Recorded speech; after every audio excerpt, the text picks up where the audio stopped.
Road கடை தக்காளி சட்னி எப்படி வைக்கலான்னு பார்க்கலாமா? எப்படி பண்ணணும் அப்படின்னா, 2 மீடியம் சைஸு குட்டி பல்லாரி எடுத்து இது போல் நறுக்கிக்கோங்க. 7 பட்டை மிளகாய் கொஞ்சம் நேரம் ஊற வச்சுட்டு அதுக்கப்புறமா அதோட சேர்த்துக்கோங்க. ஒரு நெல்லிக்காய் அளவுக்கு சின்னதாக புளி எடுத்துக்கோங்க. மிக்ஸி ஜார் எடுத்து இதை சேர்த்துக்கோங்க. சேர்த்துக்கிட்டு இதுக்கு எதிர்ப்பாக கொடுக்குற மாதிரி 2 பச்சை மிளகாய் எடுத்து அதே ஜாரில் போட்டு நல்லா கொரப்பாக அரைச்சி எடுத்துக்கோங்க. இது போல் அரைச்சி எடுத்துக்கோங்க. அதுக்கப்புறமா 4 மீடியம் சைஸு தக்காளியை குட்டி குட்டியாக கட் பண்ணி அதே ஜாரில் சேர்த்துக்கோங்க. சேர்த்துக்கிட்டு நல்லா உப்பு போட்டு மீடியமான பதத்தில் தக்காளியை மை பேஸ்ட்டில் அரைச்சி எடுத்துக்கோங்க.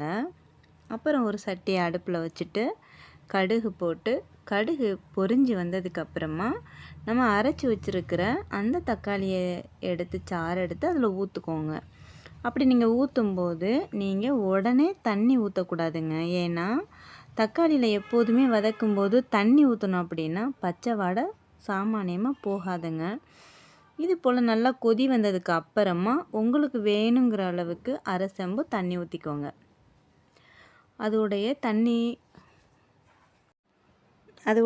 தண்ணி நல்லா கொலகொலப்பு தன்மையாக வரும்போது இதுக்கு ஒரு சீக்கிரட்டை இந்த இடியப்ப மாவு தாங்க.